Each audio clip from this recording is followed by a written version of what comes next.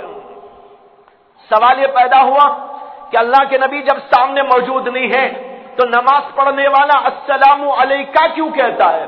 جواب اس کا یہ ہے کہ بے شک آج ہمارے سامنے اللہ کے نبی موجود نہیں, لیکن یہ جملہ اللہ کا جملہ ہے, اس جملے کو یوں ہی برقرار رکھا گیا.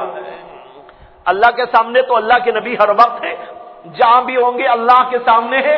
اسی اللہ کا وہ جملہ اللہ کے نبی علیہ السلام کے لیے ہر وقت استعمال ہو سکتا ہے. جیسے قرآن کی آیتیں ہیں اس کے اندر اللہ نے جو کچھ کہہ دیا وہ اسی طرح پڑھا جائے گا. آج اگر کہیں پر یہ جملہ آ رہا ہے یا ایھا النبی, قرآن میں موجود ہے یا ایھا النبی. اب یا ایھا النبی سامنے کہنے والے کو کہتے ہیں, ہمارے سامنے نہیں, لیکن بھائی یہ ہمارا جملہ نہیں, یہ اللہ کا جملہ ہے. اسی طرح یہ ایھا النبی یہ ہمارا جملہ نہیں, یہ اللہ کا جملہ ہے. جیسا اللہ کا جملہ اسی جملے کو ہم دہراتے ہیں اور قیامت تک یہ التحیات پڑھا جاتا رہے گا. بہرحال یہ سب کچھ ہوا. اس کے بعد اللہ کے نبی علیہ السلام سے فرمایا گیا کہ آپ کو 50 نمازوں کا تحفہ دیا جاتا ہے. یہ آپ کے لیے اور آپ کی امت کے لیے 50 نمازوں کا تحفہ کہ ہر دن میں آپ کی امت کا ہر فرد عاقل و بالغ میرے دربار میں آئے گا اور 50 دفعہ آئے گا اور میرے سامنے عبادت کرے گا. میں اپنے دربار میں آنے کی ان کو اجازت دیتا ہوں. نماز میں آنے کا مطلب سمجھ لیجئے، ورنہ آپ سمجھیں گے کتنا بڑا بوجھ ڈال دیا اللہ نے. یہ بوجھ نہیں ڈالا. اس کو ایسا سمجھو آپ جیسے کہ بادشاہ وقت نے کہا کسی اپنے آدمی کو کہ بھائی تمہارے سارے گھر والوں کو میرے دربار میں جب چاہے آنے کی اجازت ہے. اس کو آپ اچھا سمجھیں گے برا سمجھیں گے؟ سمجھے گے رہے ہو کتنا بڑا مقام دے دیا ہے. بادشاہ نے کہا کہ فلاں آدمی کے خاندان کے ہر فرد کو اجازت جب چاہے میرے دربار میں آ جائے. وہ کہے گا میری تو بڑی خوش قسمتی کی بات ہے. اسی طرح اللہ نے محمد الرسول اللہ صلی اللہ علیہ وسلم کو فرمایا کہ آپ کی امت کے لیے یہ اعزاز بخشا جا رہا ہے کہ آپ کے امتی میرے دربار میں روزانہ 50 وقت حاضری دے. یہ نماز کو عام نہ سمجھو، نماز کو یوں ہی کچھ نہ سمجھو. یہ کیا ہے؟ دراصل اللہ کے دربار میں حاضری کا نام ہے. وہ اللہ جو زمین کو بنانے والا، آسمان کو بنانے والا، چاند سورج کو بنانے والا، تمام انسانوں کو بنانے والا، تمام مخلوق کو پیدا کرنے والا، وہ اللہ کہتا ہے میرے دربار میں تمہیں آنا ہے، میرے دربار میں 50 دفعہ ہو. اور ہم کہہ نہیں ہمارے پاس میں فرصت نہیں ہے. اللہ کہہ رہے میرے دربار میں 50 دفعہ ہو اور بندہ کہتا ہے میرے پاس فرصت نہیں ہے. دکان کا مسئلہ ہے، کمائی کا مسئلہ ہے، فلاں فیکٹری کا مسئلہ ہے، فلاں دھندے کا مسئلہ ہے، میرے سفر کا مسئلہ ہے، میرے گھر بار کا مسئلہ ہے، اس لیے اللہ میں تیرے دربار میں نہیں آتا. کس قدر احمقانہ یہ حرکت ہوگی اگر کسی انسان نے یوں کہا کہ اے اللہ میں تیرے دربار میں آنے سے قاصر ہو اس لیے کہ مجھے دنیا کے بہت سے دھندے لگے ہیں. اللہ کہتا ہے تمہارا دھندا چلانے والا بھی تو میں ہی ہوں. تمہارا کاروبار کون چلاتا ہے؟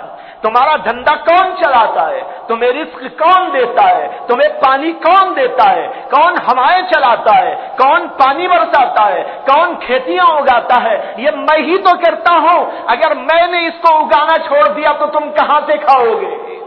تمہارا دکان تمہارا رزق نہیں دیتا، تمہارا مکان تمہارے رزق کا ذمہ دار نہیں ہوا کرتا، تمہاری فیکٹریاں تمہیں کھانا نہیں دیا کرتی. جب تک میں نہ دوں تمہارے لیے کوئی رزق کا انتظام نہیں. تو بہرحال اللہ کے نبی صلی اللہ علیہ وسلم سے کہا گیا 50 دفعہ آپ کی امت میرے دربار میں آیا کرے. یہ تحفہ ہے، اس کو لے جاؤ اور اپنی امت کو بتا دینا. اللہ کے نبی علیہ السلام وہاں سے پوری طرح فارغ ہو کر جب واپس ہونے لگے اور جیسے گئے تھے ویسے ہی واپسی ہوئی. پہلے مستوی پر پہنچے اور پھر اس کے بعد سدرۃ المنتہا تشریف لائے. سدرۃ المنتہا پر آنے کے بعد جبریل امین علیہ السلام انتظار میں وہی موجود تھے. اللہ کے نبی کو انہوں نے اپنے ساتھ میں لیا. پھر اس کے بعد نیچے کے آسمانوں پر ایک ایک بعد دیگر آنے لگے اور جو کچھ کے وہاں دکھانا تھا وہ دکھاتے رہے. جنت دکھائی گئی، دوزخ کا نظارہ کرایا گیا. آپ کو جنت کے اندر لے جا کر وہاں کی نعمتیں، وہاں کی راحتیں، وہاں کی سہولتیں، وہاں کی زیب و زینت، وہاں کی مختلف قسم کی نعمتوں کا مشاہدہ کرایا گیا تاکہ آپ علی وجہ البصیرت پوری دنیا کو بتا دیں کہ جنت موجود ہے. چنانچہ آپ نے سب کچھ وہاں پر دیکھا اور پھر اس کے بعد آپ کو جہنم کی سیر کرائی گئی. بعض روایتوں سے معلوم ہوتا ہے کہ جہنم تک آپ کو نہیں لے جایا گیا بلکہ آپ جہاں کھڑے تھے وہیں سے جنت کو دکھا دیا گیا. بہرحال کچھ بھی ہو سکتا ہے، اللہ تبارک و تعالی ہر چیز پر قادر ہے. آپ کو جہنم کی سیر کرائی گئی. آپ کہتے ہیں کہ میں جہنم کی طرف جب دیکھا تو وہاں پر داروغہ جہنم کھڑا ہوا تھا. اس کا نام ہے مالک. کہتے ہیں کہ میں نے داروغہ جہنم کو سلام کیا. اس نے روکھا روکھا سا جواب دے دیا، وعلیکم السلام۔ نہ ہنسا، نہ مسکرایا، نہ رتی برابر اس کے الفاظ کے اندر نرمی موجود تھی، بڑی سخت کرخت لہجے کے اندر اس نے میرے سلام کا جواب دے دیا، رتی برابر کوئی مسکراہٹ نہ تھی۔ کہتے ہیں کہ اللہ کے نبی صلی اللہ علیہ وسلم کو یہ عجیب لگا۔ آپ کہتے ہیں مجھے بہت عجیب لگا کہ میں یہاں پر آسمانوں پہ آیا، ہر پیغمبر، ہر نبی، ہر فرشتہ مرحبا مرحبا مرحبا کہتا تھا، میرے سلام کا جواب دیتا تھا یا مجھ کو سلام پیش کرتا تھا، لیکن یہ بھی عجیب ہے کہ میں اس کو سلام کر رہا ہوں تو بہت ہی سوکھے لہجے میں جواب دیتا ہے، اور رتی برابر مسکراہٹ بھی نہیں، اور مرحبا مرحبا کہنے کا تو سوال ہی نہیں۔ کہتے ہیں کہ میں نے پوچھا جبریل سے، جبریل یہ کون تھا جو جہنم کے پاس کھڑا ہوا تھا کہ میں نے اس کو سلام کیا تو رتی برابر مسکراہٹ تک نہ آئی؟ جبریل امین علیہ السلام نے فرمایا کہ یا نبی اللہ، یہ جہنم کا داروغہ ہے، اس کا نام ہے مالک، یہ مالک اللہ کا فرشتہ، اس کو اللہ نے بنایا ہے، محض آگ سے بنایا ہے، اور آگ سے بنے ہوئے ہونے کی وجہ سے اس کے اندر رتی برابر نرمی نہیں ہے، اس کے اندر سختی ہے، اس کے اندر تپش ہے، اس کے اندر گرمی موجود ہے۔ یہ اگر کسی کے لیے ہنستا تو ضرور آپ کے لیے ہنستا، جب سے اللہ نے پیدا کیا کبھی اس کے اوپر ہنسی نہیں آئی۔ اللہ کے نبی علیہ السلام نے وہاں کے حالات دیکھے، اور پھر اس کے بعد جو ہے نیچے اترتے اترتے آئے اور تشریف لائے چھٹے آسمان پر، اور چھٹے آسمان پر حضرت سیدنا موسیٰ علیہ السلام سے ملاقات پہلے بھی ہوئی تھی جاتے وقت، اور اب آتے وقت بھی ہو رہی۔ جب آتے وقت میں ملاقات ہوئی تو حضرت سیدنا موسیٰ علیہ السلام نے اللہ کے نبی سے پوچھا، آپ اللہ کے دربار میں گئے، اللہ نے آپ کو کیا عطا فرمایا؟ آپ نے فرمایا کہ مجھے 50 نمازوں کا ہدیہ عطا فرمایا۔ یہاں پر حضرت موسیٰ علیہ السلام نے حضور اقدس صلی اللہ علیہ وسلم کو بار بار لوٹایا کہ آپ اللہ سے گزارش کریں کہ یہ نماز 50 دفعہ کی میری امت پڑھ نہ پائے گی، آپ اس کے اندر کمی کر دیں۔